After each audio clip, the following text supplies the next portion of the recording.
अस्सलाम वालेकुम everyone. I hope आप सब ठीक ठाक होंगे। अल्हम्दुलिल्लाह हम भी बिल्कुल ठीक हैं। वेलकम बैक टू सेल्शीज़ लाइफ।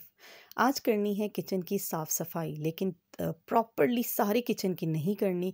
इस एक कॉर्नर को, इस रैक को मुझे बहुत अच्छे से आज क्लीन करना है। इसके साथ साथ काउंटर पे कुछ थोड़ी सी चेंजेस लेके आनी है, लेकिन पूरे किचन को नहीं छेड़ना मुझे। मैं कभी भी ऐसा नहीं करती कि सारे के सारे किचन को इकट्ठा स्टार्ट करना शुरू कर दूँ।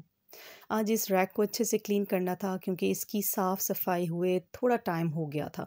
तो इसकी शीट्स भी बहुत ऑयली हो रही थीं, जो ऑयल की बॉटल्स थीं वो ख़ाली हो चुकी थीं, उन पे काफ़ी स्टेन्स थे। तो इस रैक को क्लीन करना था, कुछ मुझे चेंजेस करनी थी और मुझे ऑयल वाला जो रैक था उसको बहुत अच्छे से क्लीन करना था आज।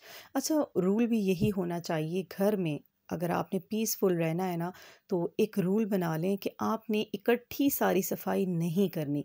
चाहे किचन की है, आपके बेडरूम की है, लिविंग रूम की है, कहीं की भी है। तो स्टेप बाय स्टेप करें, आप पुरसकून रहेंगे। यहाँ इस रैक में जितनी बॉटल्स हैं ऑयल की, उनको बहुत अच्छे से आज मुझे क्लीन करना है, उसके बाद उनको फिर रिफ़िल करेंगे। अक्सर ये होता है ना कि चीज़ें हाथ लग लग के भी बहुत गंदी हो जाती हैं। कभी आटे वाले हाथ होते हैं, कभी आपने खाना आप बना रहे होते हैं, उसकी कोई चिकनाहट लग जाती है और या पड़े-पड़े वैसे भी स्टेन्स इतने ज़्यादा आ जाते हैं चीज़ों के ऊपर। जैसे कि ये बॉटल्स इतनी इस्तेमाल नहीं होती, लेकिन इनके कैप्स बहुत ही ज़्यादा गंदे लग रहे थे। रैक में लाज़मी मैं शीट्स डाल के रखती हूँ। इन शीट्स का बहुत ज़्यादा मुझे फ़ायदा है कि मेरा जो ये काउंटर का कॉर्नर है ना, ये बिल्कुल भी ऑयली नहीं होता। कोई भी स्टेन नीचे काउंटर पे नहीं जाता। शीट्स की हालत बहुत बुरी हो रही थी। मुझे इस वक़्त टेंशन भी हो रही थी कि ये लग दिखने में छोटा-सा काम है कि सिर्फ़ शीट्स धोनी है, रैक को क्लीन करना है और ये बॉटल्स वग़ैरह क्लीन करके वापस लगा देनी है। लेकिन यकीन जाने इसमें जो टाइम लगता है, जो आपकी एनर्जी वेस्ट होती है ना, वो वही जान सकते हैं जो खुद ये काम करते हैं। तो ये ऐसे काम प्रॉपरली मैं खुद ही करती हूँ, मैं हेल्पर से नहीं करवाती, क्योंकि मुझे अक्सर होता है कि कोई ना कोई स्टेन रह जाते हैं या जेल और डिटर्जेंट की तबाही मचती है। तो ये कंडीशन थी शीट्स की, मुझे लग रहा था अभी मुझे पानी बॉयल करके इन पे डालना पड़ेगा। शीट्स की कंडीशन देख के ऐसा लग रहा था कि बहुत चिकनाई है भई, ये तो साफ़ होने वाली नहीं है। अभी पानी बॉयल करना पड़ेगा, फिर वही सिरका, सोडा, जेल डालना पड़ेगा। ख़ैर मेरी हिम्मत शुरू में तो बिल्कुल भी नहीं हो रही थी। शीट्स को एक तरफ रखा, उसके बाद जी मुझे याद आया कि ऑक्सी में बच्चों ने रात को कुछ कुकिंग-शुकिंग की भी थी, ज़रा उसको भी चेक करते हैं। तो वही हुआ कि उसके अंदर जो ये पॉट होता है, ये बहुत ही ज़्यादा ऑयली हुआ हुआ था। अच्छा, इसको बहुत ही ज़्यादा रगड़ के जब क्लीन करो ना, तो ये मुझे ऐसे लगता है नॉन स्टिकिंग की एक लेयर इसको भी लगी हुई है, तो ये उतर ना जाए, मुझे ये डर होता है। अक्सर इसकी चिकनाई जब तक आप उबले पानी में इसको ना डालें ना, सिरका, सोडा और जेल में डाल के ना रखें तो नहीं हटती है। क्योंकि जो सेंटर पॉट है इसका, हैंडल जिसके साथ लगा हुआ होता है, उसकी ब्लेड्स ब्लेड्स बने हुए होते हैं, विंग्स जैसे आपको साइड्स पे नज़र आएँगे। उनमें बहुत सारी चिकनाहट रह जाती है, उनकी क्लीनिंग बहुत ज़रूरी है। तो मैंने यहाँ भी एक गलती कर दी, पानी गरम नहीं किया, इतना पानी गरम कर लेती कि ये जो सेंटर वाला पॉट है ना, ये उसमें डिप हो जाता। ख़ैर मुझे लग रहा था इतनी ज़्यादा चिकनाई नहीं है, आराम से सिरका, सोडा और जेल इसको क्लीन कर देंगे। यहाँ मैंने तीनों चीज़ें मिक्स करके डाल दी थी और ये है थोड़ा हार्ड ब्रिस्टल वाला ब्रश, इसको मैं बर्तनों की क्लीनिंग के लिए ही रखती हूँ, इस टाइप के बर्तनों की क्लीनिंग के लिए या फिर फ्रिज की शीट्स और ऑयल रैक की शीट्स को रगड़ने के लिए। या मैं बहुत ज़्यादा रगड़ाई नहीं कर रही, मुझे ये अंदेशा था कि ये जो नॉन स्टिकिंग वाली एक लेयर होती है, पेंट लगा हुआ है इस पे, ये उतर ना जाए। बस इसकी ये जो विंग्स हैं, इसमें अच्छी तरह सिरका, सोडा जाना चाहिए और इसको मैं लगा के छोड़ दूँगी, बिल्कुल छोड़ दूँगी जब तक बाकी किचन का काम नहीं हो जाता। 2 से 3 घंटे का टाइम गुज़र चुका था, अब मैंने सोचा थोड़ा-सा इसकी रगड़ाई करके देखते हैं। ये सॉल्यूशन काम तो करेगा, लेकिन मिस्टेक ये हुई थी कि पानी मैंने गरम नहीं किया था। अगर मैं थोड़ा-सा पानी बॉयल कर लेती ना, वैसे भी ये मेटल का है तो बॉयल पानी इसके लिए बहुत ज़रूरी था। और इसकी रगड़ाई जब हम करेंगे ना, तो स्कॉच ब्राइट वाली साइड से नहीं करना, फ़ोम वाली साइड से करना है। मैंने गलती से ग्रीन पार्ट से स्टार्ट कर दिया था, लेकिन अगेन मुझे याद आया कि नहीं, ज़्यादा रगड़ाई नहीं करनी, जितनी चिकनाहट उतर सकती है ना, उसको उतारते हैं। अच्छा, ज़्यादा ये इस्तेमाल नहीं होता, बच्चे कभी-कभी यूज़ करते हैं, जैसे कि फ्राइज़ वगैरह इसमें बना लिए या चिकन का कोई पीस इसमें आराम से उन्होंने बना लिया। फिर भी इतनी चिकनाई इसमें जम जाती है कि दोबारा इस्तेमाल करने से ना मैं बहुत कतराती हूँ कि जब तक ये अच्छे से क्लीन ना हो जाए। तो यहाँ जितना हो सकता था मैंने ब्रश से भी, फ़ोम से भी इसकी एक-एक एरिया को आराम-आराम से रगड़ लिया ताकि सारा गंद, मैल कुचैल इसके निकल जाए। तो कंडीशन इसकी अब कुछ ऐसी थी कि थोड़े-थोड़े पार्ट्स चिकनाई के नज़र अभी भी आ रहे थे और उनको मैं दोबारा हल्का-सा फ़ोम से रगड़ लूँगी। यहाँ कॉर्नर में थोड़ा-सा ऐसे लग रहा था कि ये चिकनाई है। अच्छा मज़े की बात कि ये आराम से हाथ लगाने से हट रही थी।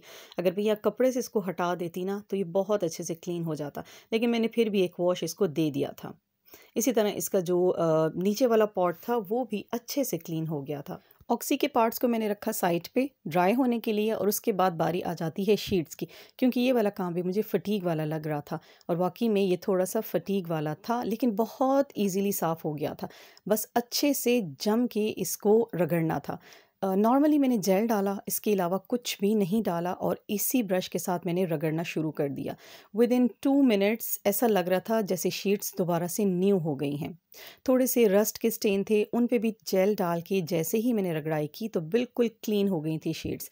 इन शीट्स का बहुत ज़्यादा फ़ायदा है फ्रिज के अंदर भी, रैक में भी, जहाँ भी मैंने डाली हुई है ना मुझे बहुत ही ज़्यादा इनका फ़ायदा है। गंद नीचे नहीं जाता, आराम से क्लीन हो जाती हैं, फटती नहीं हैं, अभी तक एक भी ये शीट नहीं फटी है। मेरे ज़हन में था जैसे आम नॉर्मल शीट्स होती हैं ना वो फट जाती हैं तो ये भी ख़राब हो जाएँगी, लेकिन ऐसा कुछ भी नहीं हुआ।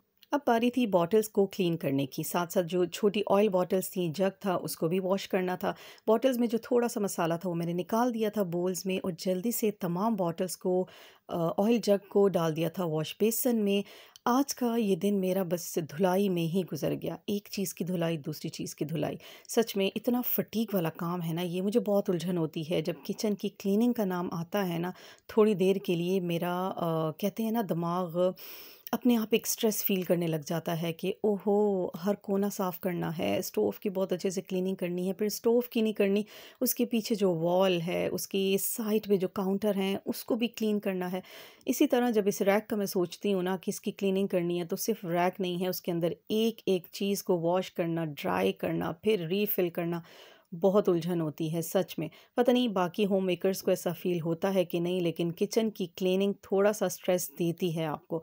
लेकिन जब वो क्लीन हो जाता है ना, तो जितना रिलैक्स हम लोग फ़ील करते हैं ना, वो बता नहीं सकते। तो यहाँ स्टेप बाय स्टेप सारे काम हो रहे थे, साथ-साथ चीज़ें ड्राई भी हो रही थीं, लेकिन इन बॉटल्स को मैं अभी रिफ़िल नहीं करूँगी, जब तक अच्छी तरह से पानी ड्रॉप नहीं हो जाता। रैक को वॉश करने का दिल नहीं कर रहा था, क्योंकि साफ़ था ये, इसके ऊपर कोई चिकनाहट का दाग नहीं था, वैसे भी इसका पेंट उतर रहा था, अगर मैं इसको पानी लगा देती ना, शायद और ज़्यादा ये रस्ट फैल जाता। तो ड्राई टॉवल से ही इसकी मैंने थोड़ी-सी डस्टिंग कर ली थी। अच्छा, इसके नीचे जो काउंटर का एरिया है, जो साइड वॉल्स हैं, वो एक दिन पहले ही हम क्लीन कर चुके थे। अपनी हेल्पर से मैंने क्लीन करवा ली थी। लेकिन जो अंदर की डेप्थ में सफाई होती है ना चीज़ों की, फिर मैं वो खुद करने की कोशिश करती हूँ। तो काउंटर नीचे से देखें बिल्कुल क्लीन है, कोई ऑयल नीचे आपको नहीं गिरा हुआ नज़र आएगा, बिल्कुल ड्राई एरिया है ये। तो जब भी आप कहीं भी ऐसे रैक्स वगैरह रखते हैं ना, चाहे आप वॉशरूम में भी हैंग करते हैं ना ऐसे रैक्स, तो उनमें थोड़ा-सा ये शीट का पार्ट डाल लें, आपका जो रैक है ना बहुत ज़्यादा रस्ट लगने से बच जाएगा। जो चीज़ें रह गई थीं उनको मैंने ड्राई क्लीन किया है। जैसे ये मसाला बॉटल्स हैं बिल्कुल साफ़ थीं, इनकी मैंने कैप्स को साफ़ कर दिया और इस ऑयल जग को भी अभी मैंने इस्तेमाल करना शुरू किया है, तो इतना गंदा ये भी नहीं था। थोड़ा-सा टॉवल गीला करके इसकी भी बाहर-बाहर से मैंने सफाई कर दी थी। इसी तरह चीनी और चाय की पत्ती की बॉटल्स को भी साफ़ करके ऐसे ही मैंने रख दिया था कि इनको अभी फ़िलहाल नहीं छेड़ सकते, काम बहुत लंबा पड़ा है अभी। जितनी क्लीनिंग आज मैंने करनी थी वो सारी कंप्लीट कर ली थी। अब किचन की वॉल पे थोड़ा फ्रेम्स लगाने का दिल कर रहा था ताकि लुक थोड़ी-सी चेंज हो जाए। इस तरह की मोटिवेशनल फ्रेम्स मुझे बहुत अच्छी लगती हैं। बजाय इसके कि मैं कोई सीनरीज़ वाली या इस तरह की फ्रेम्स लेके आऊँ पेंटिंग्स वाली, मुझे इस तरह की कोटेशंस बहुत अच्छे लगते हैं।